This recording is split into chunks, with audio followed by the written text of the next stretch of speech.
Hello guys, welcome to Tacit classes English with Monica. जैसा कि आप सब जानते हैं, हम 12th क्लास का पोइट्री सेक्शन कवर कर रहे हैं और पोइट्री सेक्शन में सेंट्रल आइडिया और एक्सप्लेनेशन मैं आपको समझा रही हूँ। तो आज हम समझेंगे आपकी poem 7 from the passing of Arthur. इसका मैं आपको सेंट्रल आइडिया समझाऊंगी और फिर वही सेंट्रल आइडिया के मैटर से आप कैसे एक्सप्लेनेशन लिख सकते हैं। आपकी पूरी पोएम में से कोई भी आपका स्टेंजा पेपर में आ जाए, कोई भी लाइंस आ जाएं, आप उसका एक्सप्लेनेशन अच्छे से लिखकर आ पाएंगे। ये मैं आपको इस वीडियो में समझाऊंगी, ठीक है। अब ये समझाने से पहले मैं आप लोगों से ये रिक्वेस्ट करना चाहूँगी कि आप पहले फ्रॉम द पासिंग ऑफ अर्थर का हिंदी एक्सप्लेनेशन वाला वीडियो आप देख लीजिए। उसका लिंक आपको डिस्क्रिप्शन बॉक्स में मिल जाएगा। अगर वो वीडियो आपने नहीं देखा बच्चों, तो आप इस एक्सप्लेनेशन को, सेंट्रल आइडिया को बिल्कुल भी समझ नहीं पाएंगे। इस पोएम को अच्छे से समझने के बाद ही आपको इसका सेंट्रल आइडिया और एक्सप्लेनेशन समझ में आएगी।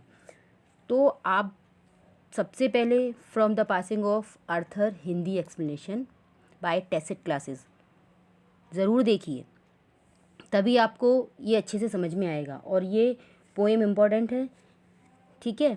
तो इसकी पीछे ये जो बैक स्टोरी है वो मैंने आपको हिंदी एक्सप्लेनेशन वाले वीडियो में अच्छे से समझाई हुई है कि इसमें कहानी क्या है, जिससे ये पोएम आगे बढ़ती है। तो वो कहानी आप हिंदी वीडियो में देख ही लेंगे। तो मैं आगे की बात समझाती हूँ कि इस पोएम में क्या बताया गया है। इस पोएम में ये बताया गया है कि ये जो चेंज है, लाइफ का परिवर्तन जो है वो क्या है, वो बहुत ज़रूरी है। एक चेंज आना बहुत ज़रूरी है। कोई भी चीज़ हो, कोई परंपरा हो, कोई रूढ़ी हो, कुछ हो, अगर आगे जाके उसे बदला नहीं जाएगा तो वो क्या होगा, वो सबको डिस्ट्रॉय कर देगी, सबको ख़त्म कर देगी। तो इस पोएम में किंग आर्थर जो है अपना लास्ट मैसेज दे रहे हैं अपने फॉलोअर्स को, और उनका फॉलोअर इस समय कौन है, सर वेडिवियर है, ठीक है। वो बता रहे हैं कि चेंज क्या है, change is the law of nature, यानी परिवर्तन प्रकृति का नियम है, ठीक है। अब ये है बेस इस पोएम का, ठीक है। अब मैं आपको इसका सेंट्रल आइडिया समझाती हूँ। देखिए, according to the poet change is only constant in this world. ये जो पोएट है हमारे एल्फ्रेड लॉर्ड टेनिसन, इनके अनुसार क्या है कि चेंज जो है एक संसार का नियम है, कांस्टेंट नियम है, जो कि उसको बदलते नहीं है। यानी नियम जो है परिवर्तन का वो चलता जाता है, चलता जाता है। यानी परिवर्तन एक बहुत ज़रूरी नियम है संसार का। बताया था ना, परिवर्तन प्रकृति का नियम है। Everything changes in this world with the passage of time. समय के साथ साथ संसार में सब कुछ बदलता चला जाता है। The older order changes and it's make a place for the new one. जो पुरानी चीज़ें हैं वो बदल जाती हैं और उनका स्थान नई चीज़ें ले लेती हैं। King Arthur tell his faithful knight sir Bedivere that the change of order is required for maintaining this world.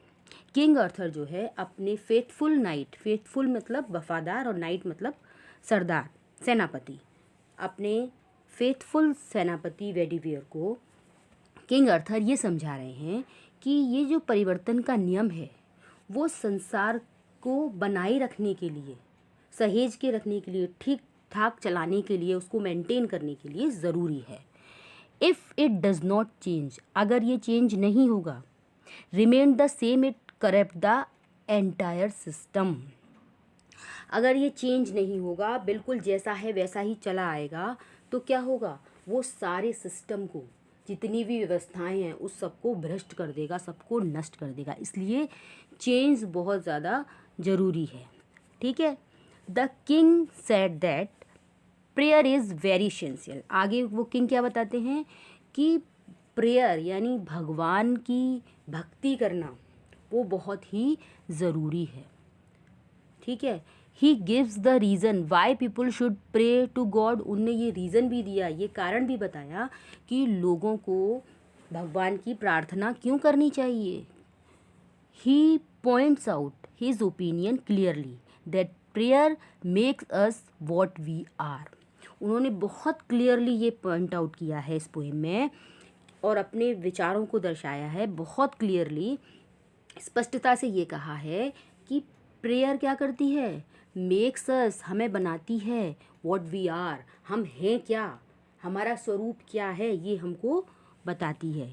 It is very essential for human beings, ये ह्यूमन बींग्स जो है, मानव जाति जो है, इसके लिए प्रेयर बहुत ही ज़रूरी है। ठीक है। Man who do not pray to God are no better than animals. लोग जो भगवान की पूजा नहीं करते हैं, जो भगवान से प्रार्थना नहीं करते हैं, वो जानवरों से बेटर नहीं है, यानी वो बिल्कुल जानवरों जैसे हैं अगर वो ईश्वर को नहीं मानते हैं, ईश्वर की प्रार्थना नहीं करते हैं। The animals do not lead a spiritual life. आगे वो क्या बताते हैं कि एनिमल्स एक स्पिरिचुअल लाइफ यानी एक आध्यात्मिक जीवन नहीं जी सकते हैं। ये जीवन जीने की शक्ति सिर्फ इंसानों के पास ही होती है। They are always after eating, drinking और स्लीपिंग। जानवर होते हैं वो हमेशा खाने के पीछे, पीने के पीछे और सोने के पीछे रहते हैं, बस और कुछ नहीं करना, खाना पीना और सोना, यही काम होता है उनका। लेकिन इंसान का तो ये नहीं होता है ना। It is a matter of pity, ये बहुत ही दयनीय स्थिति है, ये मैटर बहुत दया का है। That people believe in god but they do not pray to him for their welfare और for the god of their friends. अब वो कह रहे ये बहुत ही एक दयनीय स्थिति है, बहुत दया का विषय है कि भगवान में लोग विश्वास तो कर रहे हैं लेकिन क्या करते हैं, वो भगवान की पूजा नहीं करते, भगवान से प्रेयर नहीं करते, अपने सुख समृद्धि के लिए, अपने अच्छे के लिए, और ना ही अपने दोस्तों की सुख समृद्धि के लिए, वेलफेयर के लिए वो उनसे प्रार्थना नहीं करते हैं। The whole world is connected with God by the bond of prayer. ये सारा संसार भगवान से कनेक्टेड है, भगवान से जुड़ा हुआ है। किससे? एक बॉन्ड से। और ये बॉन्ड क्या है, क्या चीज़ का बॉन्ड है? वो बॉन्ड है जो है ईश्वर की प्रार्थना का, है ना। वो जो संबंध जुड़ा हुआ है वो प्रार्थना से जुड़ा हुआ है। We become purer and come nearer to god by means of prayer. Prayer के द्वारा ही हम भगवान के और करीब आ सकते हैं, हम और पवित्र हो सकते हैं। केवल प्रेयर ही एक ऐसा साधन है।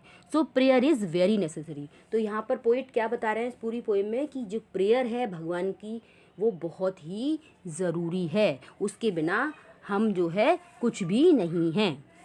ठीक है। तो ये तो हो गया पूरी पोएम का सेंट्रल आइडिया। अब बच्चों ये ही मैटर आपको याद करना है और इसी मैटर से मैं आपको एक्सप्लेनेशन लिखना भी सिखाऊंगी। तो चलिए अब देखते हैं इसकी एक्सप्लेनेशन। ये देखिए, अब मैंने यहाँ पर पूरी पोएम की बात की है बच्चों, तो पूरी पोएम का मैंने यहाँ दे दिया हिंट। देखिए पहला वर्ड दिया मैंने पहली लाइन से, एंड स्लोली, और लास्ट का ले लिया मैंने फीट ऑफ गॉड। ठीक है। आप फेयरवेल, बट नाउ फेयरवेल यहाँ तक भी दे सकते हैं, या आपके पेपर में जो भी लाइंस आई हैं आप उस स्टेंजा का पहला वर्ड उठाइए और लास्ट का उठाइए, वो आप हिंट में लिख दीजिए। ठीक है। अब रेफरेंस देखते हैं। These lines have been selected from the poem the passing of Arthur composed by Lord Tennyson. ये रेफरेंस हो गया। अब कॉन्टेक्स्ट, कॉन्टेक्स्ट क्या है, क्या प्रसंग चल रहा है वो आपको बताना है। King Arthur tells his faithful knight Sir Bedivere that the change of order is required for maintaining this world. The king said that prayer is very essential. ये पूरी पोएम का आपका हो गया कॉन्टेक्स्ट। ओके, तो कोई भी आपका सेंसा आ जाए आपको कॉन्टेक्स्ट यही लिखना है। अब हम एक्सप्लेनेशन की बात करते हैं।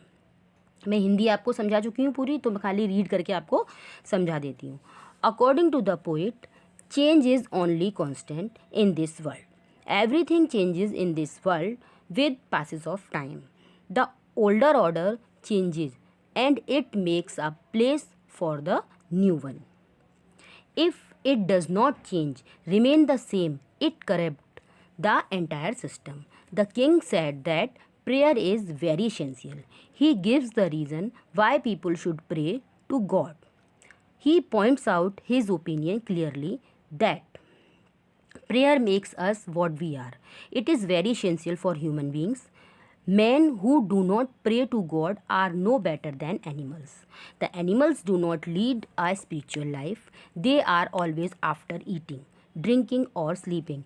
It is a matter of pity that people believe in God, but they do not pray to Him for their welfare or for the good of their friends. The whole world is connected with God by the bond of prayer. We become purer and come nearer to God by means of prayer. So prayer is very necessary. ये पूरा वही matter है बच्चों जो हमने अभी central idea में समझा था। ठीक है, तो ये हो गया इसका एक्सप्लेनेशन। तो आपकी पूरी पोइम में जो भी बात कही गई है वो सब इसके अंदर आ गई है।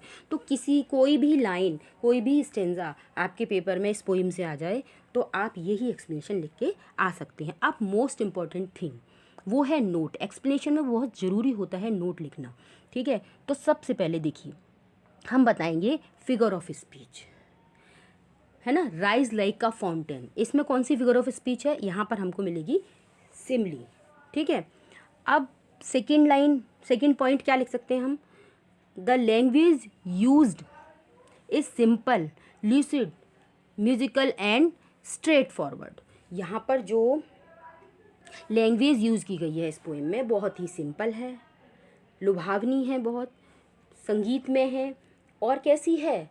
स्ट्रेट फॉरवर्ड है। बिल्कुल स्ट्रेट फॉरवर्ड बात कही है पोइट ने यहाँ पर। ठीक है, तीसरी बात हम क्या लिख सकते हैं? The poet gives much importance to prayer in our life. Poet ने क्या बताया इस पूरी पोएम में कि हमारी लाइफ में प्रेयर की कितनी महत्ता है। ठीक है, तो ये हो गया इसका नोट। तो बच्चों इसका एक्सप्लेनेशन और इसका सेंट्रल आइडिया, आई होप आपको दोनों चीज़ समझ में आ गई हैं और आपको मेरा ये तरीका समझ में आ रहा है बच्चों कि एक ही मैटर से सेंट्रल आइडिया और एक्सप्लेनेशन लिखने की तरीका आपको अच्छा लग रहा है तो मुझे कमेंट करके बताइए और साथ ही मेरे चैनल को सब्सक्राइब कीजिए ताकि आने वाली वीडियोज़ की नोटिफिकेशन आपको टाइम पर मिल सके। Thank you for watching.